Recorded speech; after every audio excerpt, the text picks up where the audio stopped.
जिनके काउंट्स बिल्कुल कम होते हैं उन मेल्स के, उनमें कोई भी फर्टिलिटी सप्लीमेंट कारगर नहीं होता है।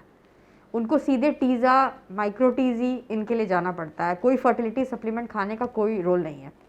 हाँ, लेकिन उन मर्दों में जिनमें स्पर्म काउंट कम होता है, मोटिलिटी कम होती है थोड़ी सी, उन केसेस में फर्टिलिटी सप्लीमेंट का रोल देखा गया है। ऐसे रिव्यूज़ लिटरेचर्स हैं जिसमें कि फर्टिलिटी सप्लीमेंट खाने के बाद उससे फ़र्क पड़ा है।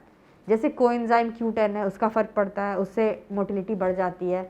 रेज़रवेटॉल है, यूबिक्विनॉल है, ये सब एक साथ मिक्स करके देने से बेटर है। अगर आप जैसे कि कोई पेशेंट्स होते हैं वो बोलते हैं नहीं हम तो ये वाला खा रहे हैं, इतने दिन से खा रहे हैं लेकिन कुछ नहीं हो रहा है, तो उसमें मिक्सचर बहुत इंपॉर्टेंट है कि आप किस कंटेंट में खा रहे हो, क्या खा रहे हो, प्लस आप उसके साथ अपनी लाइफस्टाइल को कितने चेंज किए, अपने फूड हैबिट्स कितने चेंज किए, ये सब भी साथ में बहुत मायने रखता है।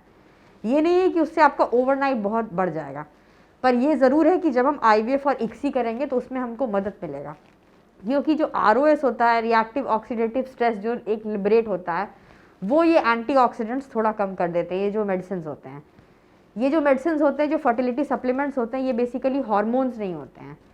ये एक तरह का आप सोचो कि जैसे अगर आपके बॉडी में कोई प्रॉब्लम है तो आप कोई चीज़ की डेफिशिएंसी, जैसे कोई मिनरल की डेफिशिएंसी है, कोई विटामिन की डेफिशिएंसी है, तो ये इसी तरह की चीज़ें हैं जिनको कि स्पर्म की ज़रूरत होती है, तो स्पर्म को वो चीज़ें दी जाती हैं। तो ये कुछ चीज़ें हैं जो कि इसमें हेल्प करती हैं और आपकी स्पर्म काउंट्स को थोड़ा बढ़ा देती हैं। अगर आपको IVF साइकिल्स के लिए भी जाना है तो भी हम ये देते हैं, बिकॉज फिर हमारे एम्ब्रियोज अच्छे क्वालिटी के बनते हैं, ग्रेड A के, फर्टिलाइजेशन रेट बढ़ता है। इन सब चीज़ों की ऑलरेडी स्टडीज़ हैं और हम लोग पेशेंट को ये सब करने के लिए बोलते हैं और प्रोत्साहित करते हैं। लेकिन ये बहुत ज़रूरी है कि आप कभी भी अपनी इच्छा से, अपने मन से, बिना एक मेडिकल गाइडेंस के कोई भी सप्लीमेंट नहीं लें, क्योंकि कोई भी चीज़ का अति भी खराब होता है। जैसे अगर आप एक्सेस खाना खा लोगे तो आपको ओबेसिटी हो जाएगी, उससे आपको रिलेटेड डिसऑर्डर्स हो जाएंगे। तो सेम चीज़ ये सप्लीमेंट्स के लिए भी है। एक डॉक्टर होता है, एक IVF स्पेशलिस्ट होता है, उसे ये पता होता है कि किस डोज में किस सप्लीमेंट को आपके बॉडी के अंदर दिया जाए।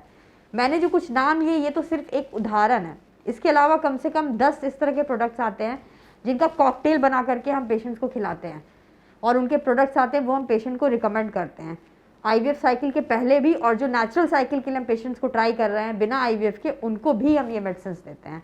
तो ये सब चीज़ें आपको ध्यान में रखनी बहुत ज़रूरी है।